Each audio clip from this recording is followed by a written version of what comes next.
Hello everyone, कैसे हैं आप सब लोग। Welcome back to ICT virtual classroom Dehradun. मैं निखिल राणा।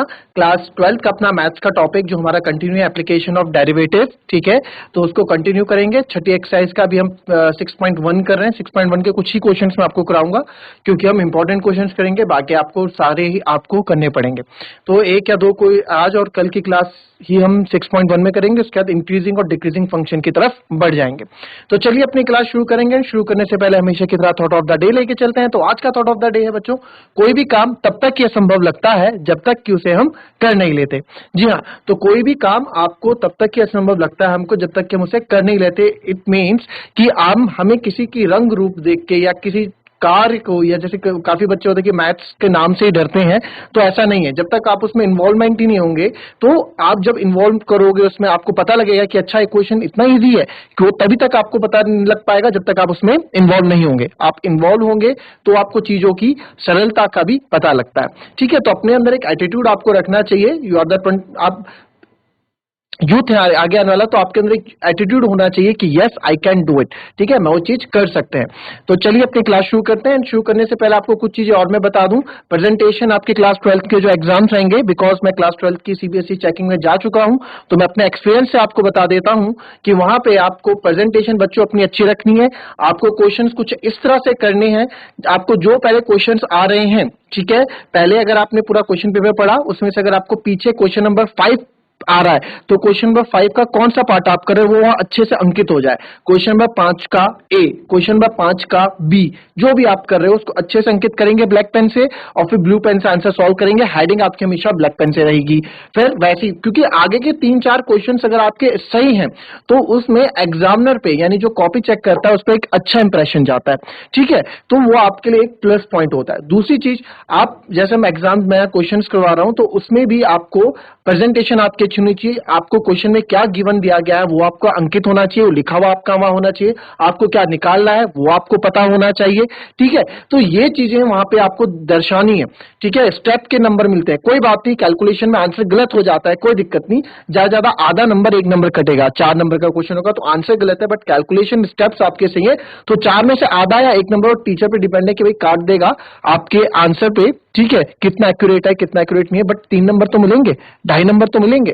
तो क्वेश्चन को ये मत सोचो यार ये तो मुझे आता ही नहीं, करो उसको, जितना कर सकते हो उतना करो अपनी तरफ से। ठीक है, अपना तरफ से बेस्ट दो। कोई देखो, कोई रॉकेट साइंस नहीं है ये, आप एग्जाम पास करना बहुत ही ज्यादा इजी है। बस आपने अपने मन में एक डर बैठा रखा है, और वो डर कुछ नहीं, तो इसलिए वो आप तो अपने अंदर ऐसी कोई भी चीज नहीं है जो हम नहीं कर सकते, हम हर चीज कर सकते हैं। बस आपको मेहनत करनी है, थोड़ा लगन के साथ मेहनत करनी है। ठीक है, और सब चीज हो जाएगी, घबराने की कोई बात नहीं है। तो चलिए चलते हैं स्मार्ट बोर्ड की तरफ और करेंगे अपनी क्लास को शुरू। क्वेश्चन मैं देख लूं आप कितना इसमें है। फिलहाल इस क्वेश्चन को आप देखो पहले। चलो इस क्वेश्चन को करो फटाफट, मुझे आंसर बताओ। मैंने बताया था भी, पिछली बार भी क्वेश्चन करा था। एक घन का आयतन 9 घन सेंटीमीटर प्रति सेकंड की दर से बढ़ रहा है। पृष्ठीय क्षेत्रफल कितनी तेजी से बढ़ रहा है जब एक किनारे की लंबाई 10 सेंटीमीटर है। ठीक है, इस क्वेश्चन को जरा बताएं फटाफट, क्योंकि आपको चेंज दिक्कत हो रही थी उसमें, तो मैंने इस बार क्वेश्चन है, an edge of a variable cube is increasing at the rate of, question है, the volume of a cube is increasing at the rate of 9 cubic centimeter per second. How fast is the surface area increasing when the length of an edge is 10 centimeter? ठीक है, इस question को फिर से समझो, क्योंकि इसी तरह के क्वेश्चन कम से कम 4-5 क्वेश्चन आपके एक्सरसाइज में आपको देखने को मिल जाएंगे। ठीक है, फिर से ध्यान से समझ लो इस क्वेश्चन को, और 4 से 5 क्वेश्चन आपको पूरी बुक में इसके मिल जाएंगे, एग्जाम्पल में भी और अलग से भी। ठीक है, तो ये क्यूब वाले क्वेश्चन, क्योंकि इजी पेपर को इतना टफ नहीं आएगा, अच्छे क्वेश्चन आएंगे, कॉन्सेप्ट बेस्ड क्वेश्चन आपको पूछे जाएंगे। तो फिर से समझ लो, एक घन है हमारे पास, ठीक है, क्यूब है हमारे पास,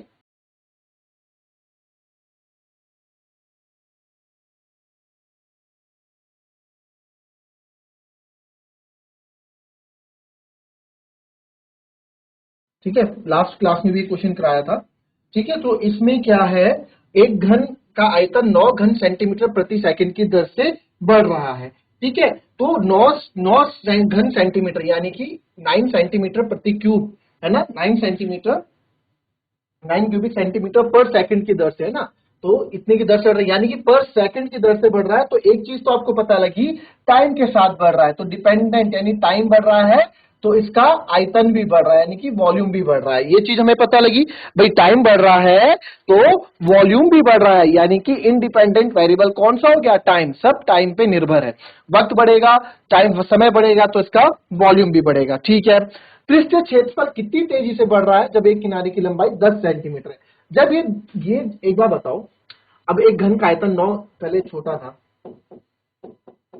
फिर 9 घन सेंटीमीटर प्रति सेकंड की दर से बढ़ रहा है, यानी कि 9 क्यूबिक सेंटीमीटर पर सेकंड बढ़ रहा है। ठीक है, 9 सेंटीमीटर क्यूब पर सेकंड में 9 सेंटीमीटर क्यूब बढ़ रहा है, फिर ये थोड़ा सेकंड में थोड़ा बड़ा होते जा रहा है, फिर और बड़ा हो गया। तो जब ये बड़ा होगा तो इसकी भुजाएं भी तो बड़ी हो रही है ना, भुजाएं भी तो चेंज हो रही है।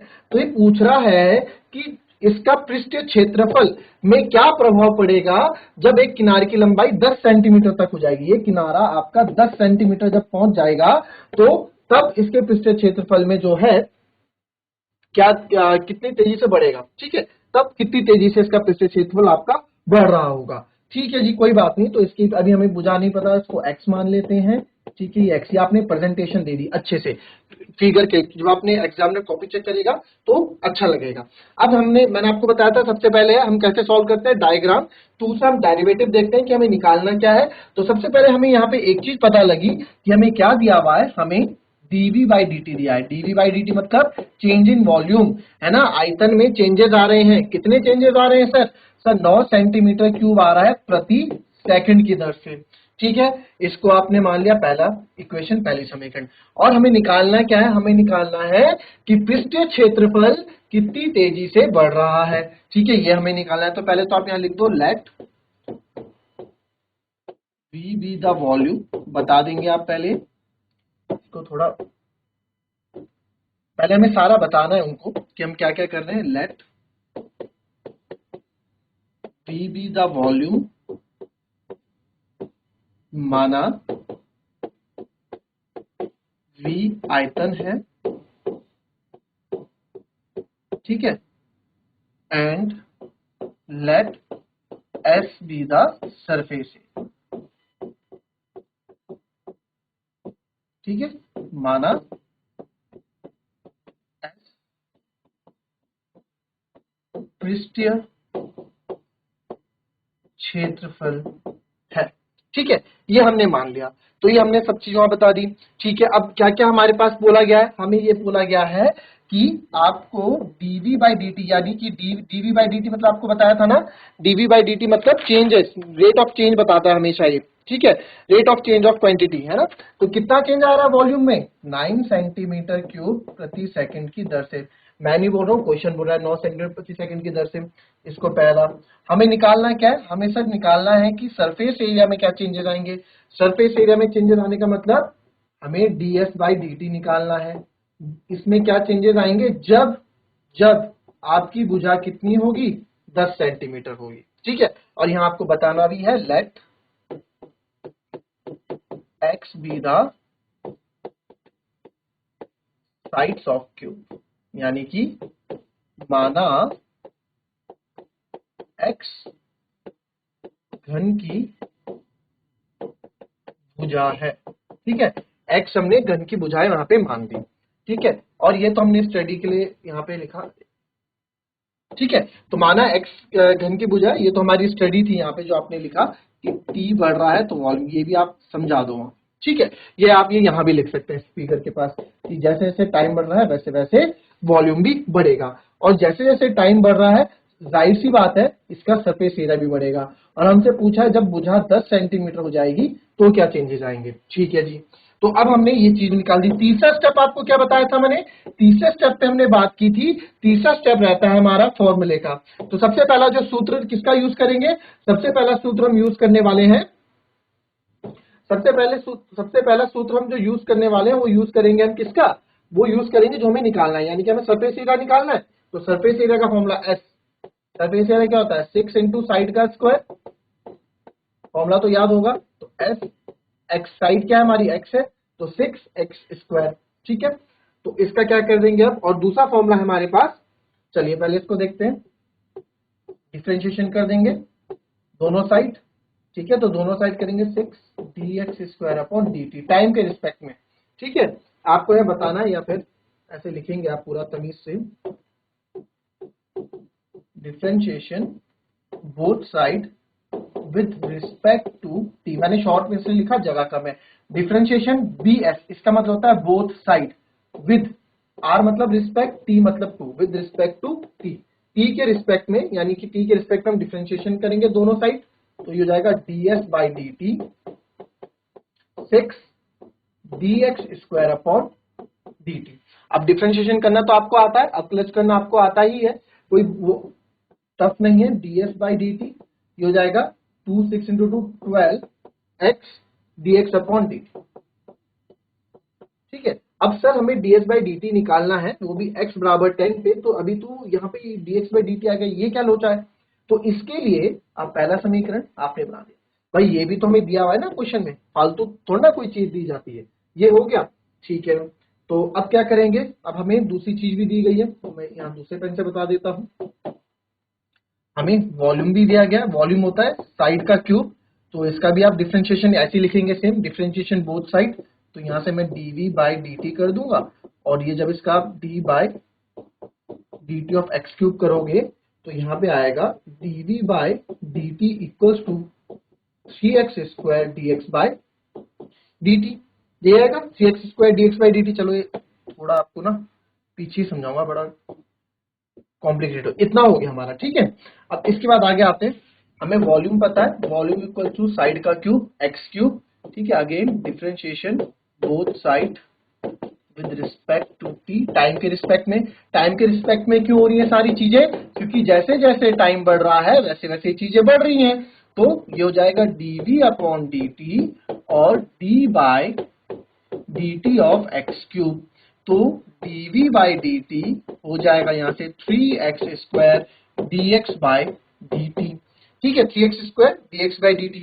अब मेरे को तो भाई dx बाई dt की वैल्यू चाहिए, ये सब हम सॉल्व इसलिए कर रहे हैं ताकि यहाँ dx बाई dt की वैल्यू रखें और हमें ds बाई dt मिल जाए। ठीक है, तो dx बाई dt यहाँ से निकल जाएगा, मुझे dx बाई, अच्छा अब क्या करें सर, ये dv बाई dt की वैल्यू तो मेरे को पता है, कैसे पता है? यहाँ देखो क्वेश्चन में दी गई, dv बाई dt दिया गया है ना 9 सेंटीमीटर। dv बाई dt का मतलब क्या है? dv बाई dt का मतलब क्या है? dv बाई dt का मतलब पता है ना आपको, चेंज इन वॉल्यूम। इसको क्या है, ये बता रहा है वॉल्यूम में कितना चेंज आया, आयतन में कितना चेंज आया विद चेंज इन टाइम, और कितने टाइम में चेंज आया, तो ये रेट ऑफ चेंज बताता है। ठीक है, dx by dy rate of change बताता है। ठीक है, तो वो हमको दिया गया है, वो दिया गया है 9 बराबर 3x square dx by dt। ठीक है, आप डायरेक्ट यहां से काट देंगे, 3 3 9, तो यहां से dx बाई dt मेरे पास आ जाएगा, सीधे मैं डायरेक्ट सॉल्व करके लिख दे रहा हूं। ठीक है, dx बाई dt यहाँ मेरे पास आ जाएगा 3 बटे एक्स स्क्वायर। जहां किसी को समझ में ना आए कैलकुलेशन वो पूछ लेना, तो dx बाई dt मेरे पास 3 बाय एक्स स्क्वायर आ जाता है। ठीक है, ये आप सेकंड इक्वेशन मान लो। ठीक है, और ये पहली इक्वेशन आ गई, तो फ्रॉम फर्स्ट एंड सेकंड, पहली और दूसरी समीकरण से हमें पता लगा कि ds by dt equals to था 12x dx अपॉन dt। तो ds by dt change in surface area है ना, क्षेत्रफल में क्या चेंजेस है वही तो बताना है, और dx बाई dt क्या है, 3 अपॉन एक्स स्क्वायर। यहां से dx बाई dt की वैल्यू हमने रख दी, तो ये आ जाएगा ds by dt equals to 12 3 36x upon x square. तो 36x अपॉन एक्स स्क्वायर आप यहाँ देख सकते हो, जो कटर से काट देंगे, x से x कट गया एक वैल्यू, और यहाँ पे हमारे पास आंसर आ गया 36 बटे एक्स। तो 36 बटे एक्स आ गया, तो बस आपको निकालना है क्या है, ds बाई dt तब निकालना है जब x बराबर 10 हो जाएगा। तो आप 36 बटे एक्स की जगह 10 रखोगे, यहाँ पे आएगा 3.6। तो चेंजेस किस पे चल रहा था, सब चल रहा था सेंटीमीटर क्यूब प्रति सेकंड की दर से ना, और सरफेस एरिया कोई भी क्षेत्रफल की जो यूनिट होती है वो क्या होती है, स्क्वायर में, तो सेंटीमीटर स्क्वायर प्रति सेकंड। तो 3.6 सेंटीमीटर स्क्वायर प्रति सेकंड की दर से क्या हो रहे हैं, सरफेस एरिया यानी कि पृष्ठ क्षेत्रफल में बदलाव आ रहे हैं, परिवर्तन हो रहे हैं, चेंजेस आ रहे हैं। ठीक है, चेंजेस मैंने बोल दिया तो इसमें बिल्कुल हल्लो हा करने वाली जरूरत नहीं है, ये चेंजेस क्या बोल दिया, 12वीं क्लास में हो, चेंजेस का मतलब पता होना चाहिए। ठीक है, आगे कॉलेज में जाने वाले हो तो इस चीज को, थोड़ा चीजों को ध्यान से सुनो, ध्यान से समझो। तो 3.6 सेंटीमीटर स्क्वायर पर सेकेंड आपका ये आ जाएगा। Clear? That's all for today. ये थे हमारे आज के क्वेश्चंस। कल हम इसमें थोड़े कॉन्सेप्चुअल क्वेश्चंस करेंगे और अच्छे क्वेश्चंस इसमें कल लेके हम आपके पास आएंगे। तो मिलेंगे कल की नेक्स्ट क्लास में, तब तक के लिए be happy, be healthy and be safe. Thank you and have a nice day.